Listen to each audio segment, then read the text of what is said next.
Hola a todos los estudiantes de literatura y vamos a estar estudiando las fichas literarias del teatro y poesía del siglo XX. La casa de Bernarda Alba, Federico García Lorca. Género teatro, drama social. Época, principios del siglo XX, generación del 27, vanguardismo español. Contexto histórico, cerca de la Guerra Civil Española, Segunda República Española, donde se plantea algunos derechos para la mujer que no llegan a las áreas rurales. En las zonas rurales, como lo es el lugar donde se plantea esta obra, se seguían las tradiciones de luto y el patriarcado. Temas: las divisiones sociales, la opresión de la mujer, la honra, la tradición y la búsqueda de la libertad, las relaciones familiares, madre, hijas, hermanas. Bernarda es una mujer autoritaria que no tiene piedad, tiene 5 hijas a quienes domina implacablemente. La orgullosa Bernarda desprecia a sus vecinos, pero también se deja dominar por el que dirán. Muere su esposo y obliga a las hijas a vestir de negro bajo un ambiente de represión que termina trágicamente. Los nombres de las hijas y de la criada tienen significado: Poncia, Angustia, Martirio, Magdalena, Amelia y Adela. Todas las hijas están enamoradas de Pepe el Romano, pero solo la mayor Angustia se puede casar con él. Adela tiene relaciones con Pepe y al descubrirse y creer que la madre lo mató, se suicida y Bernarda grita que murió virgen. María Josefa es la madre de Bernarda, que está loca, pero es la única que dice cosas fuertes que ninguna se atreve a decir. El calor y la sed simboliza la opresión de la sociedad y la frustración sexual. Bernarda masculina, Angustia oprimida, Magdalena de llorar, Amelia sin miel, Martirio atormentada, Poncia la que se lava las manos como Poncio Pilato. En el primer acto, la hipocresía de la criada añade un elemento cómico, quejándose del abuso sexual que sufrió del marido de Bernarda. También la parte en que Adela luce un vestido verde en el gallinero, cuando Poncia describe su primer encuentro con su esposo. Las escenas de María Josefa, la madre de Bernarda, que viste extravagantemente y carga una oveja como si fuera un bebé, y habla de casarse con un joven guapo en la playa. Habla de libertad y de cuando las vecinas del barrio se ayudan unas a otras y no andan en chismes. La abuela y Adela son personajes que buscan libertad. La clase social obligaba a las mujeres a quedarse en casa bordando. La herencia de la sangre o de la casta influía. Tenían una madre autoritaria y ponderosa por herencia. El qué dirán es vivir preso en uno mismo. En esta obra la honra se basa en las apariencias, más que en las verdaderas acciones de valores y moral. Símbolos: el bastón significa la autoridad, el caballo la masculinidad que faltaba en la casa. Adela le rompe el bastón a la madre, ruptura de la tradición, y el agua, deseo sexual. La estructura es circular, comienza con la madre diciendo silencio y termina con ella misma diciendo silencio.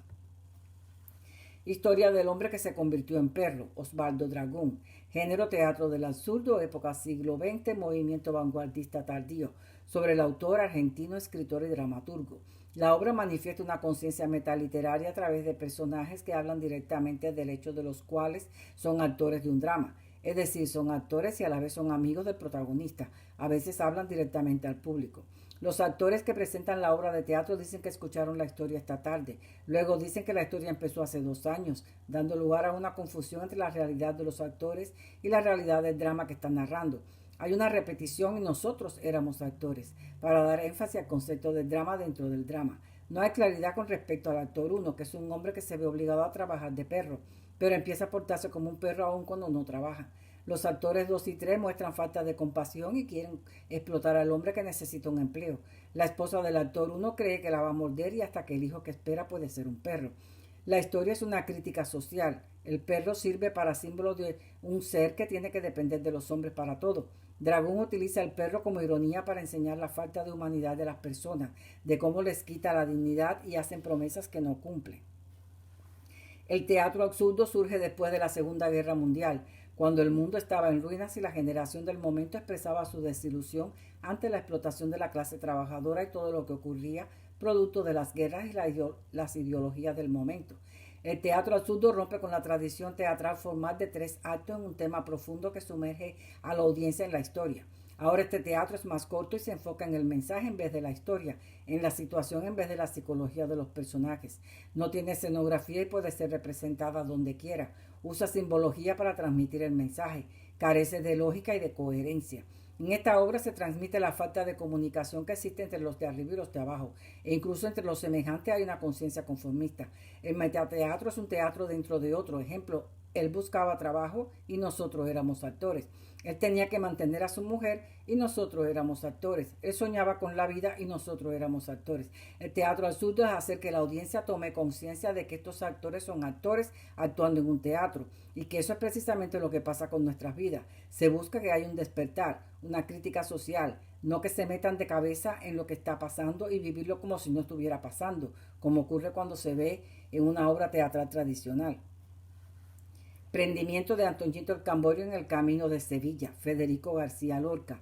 Poesía romance, siglo XX, vanguardismo español, generación del 27. Sobre el autor, poeta con alma de músico, dramaturgo y conferencista de familia acomodada andaluza. Absorbió las tradiciones populares y la vida de los gitanos. Fue asesinado durante la Guerra Civil. Contexto histórico, Segunda República Española, los gitanos como minorías no eran tratados bien por la Guardia Civil. El poeta trata de reivindicar a los gitanos y rescatar esa voz. Los escritores tocan temas tabúes y revisitan el romance. La figura de Antoñito el Camborio es típica del gitano lorquiano que representa al hombre orgulloso, independiente y libre. El gitano está en constante conflicto con la fuerza represiva de la Guardia Civil, que es su enemigo. El tricornio es un sombrero de 3 picos que usa la Guardia Civil. La estructura empieza en media res, en acción. Cuenta una historia. Son versos octasílabos con rima sonante en los versos pares. En el poema se ven 2 planos, el de la vida cotidiana, la detención de los gitanos, y el del mundo primitivo, el señorío gitano que vive sus propias reglas. Tricornio es una metonimia de la Guardia Civil. Las aceitunas se refiere a los gitanos por su tez trigueña. La metáfora de convertir el agua en oro es que tiró tantos limones que ya se veían más limones que agua. Un acto que era placer para el gitano, pero no para la Guardia Civil, que lo vio como una violación cívica. Al robar fruta, una violación cívica al robar fruta. La limonada puede significar que ahora la Guardia disfrutaba del producto robado. La noche de Capricornio denota el principio del invierno. El signo Capricornio comienza a finales de diciembre. Antoñito es un diminutivo de Antonio, donde el poeta expresa cariño por esta minoría. Símbolos, vara, que significa autoridad y poder. Imágenes naturales, limones redondos. Imágenes de violencia, fuente de sangre con 5 chorros. El tono admira primero y luego se hace más oscuro el poema cuando la Guardia Civil apresa a Antonio y la familia lo critica. Luego siente compasión, la voz poética lamenta la deshonra.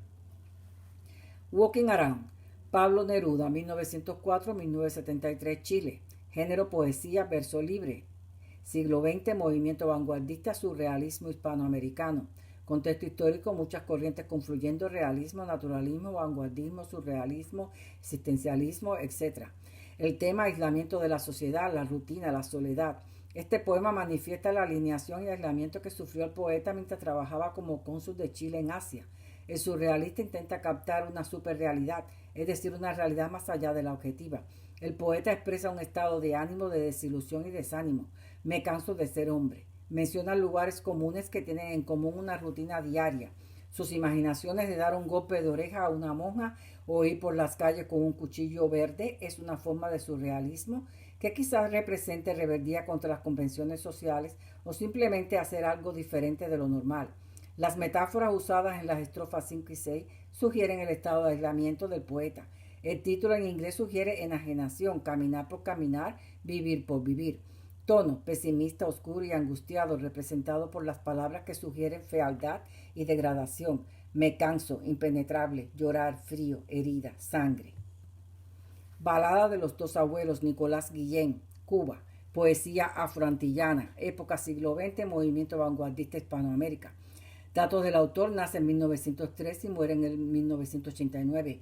Vivió las épocas de las guerras mundiales, una Cuba independiente, varios gobiernos y sintió que la revolución de los Castro fue lo mejor que pudo pasar.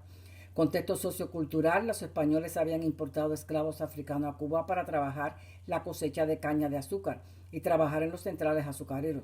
Cuba obtiene la independencia en 1902. Los 2 abuelos llegan a Cuba de tierras lejanas, uno de Europa y otro de África. El tema, la mezcla de 2 culturas, el mestizaje racial blanco, europeo y africano, la asimilación, la crítica social.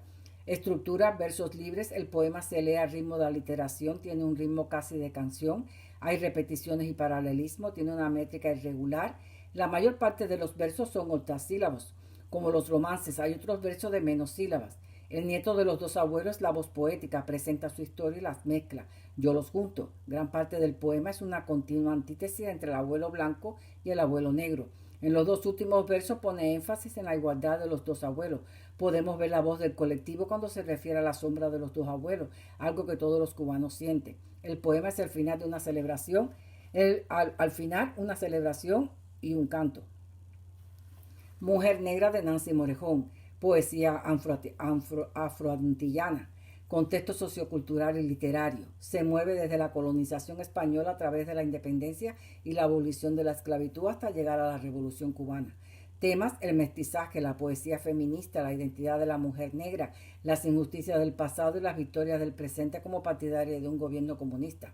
Estructura externa. El título Mujer Negra simboliza a la mujer esclava que fue traída al nuevo mundo bajo maltratos y abusos, y a la otra mujer negra que es libre gracias a la revolución. Dominan los verbos en el presente en los versos 1 y 5, 1 al 5, y el pretérito en los siguientes para expresar las experiencias pasadas. Del 41 al 48 vuelve al presente para expresar las libertades logradas. Alrededor del árbol que plantamos para el comunismo. Se expresa con nosotros en vez de yo, para denotar la sociedad cubana. Está compuesto de versos libres y no se ajusta a ninguna estructura ni ritmo. Hay expresiones de evolución hacia una nueva identidad. Me rebelé, anduve, me sublevé, me fui al monte, bajé la sierra. También encontramos imágenes olfativas, visuales, símil, repetición, ironía, enumeración, símbolos, etc.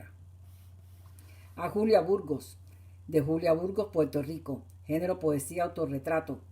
Postmodernismo, feminismo. Contexto histórico: Primera y Segunda Guerra Mundial, Puerto Rico, Estado asociado, gobierno represivo, persecuciones, muchas injusticias. Las mujeres eran muy estereotipadas, algunas trabajaban y también eran mujer de casa.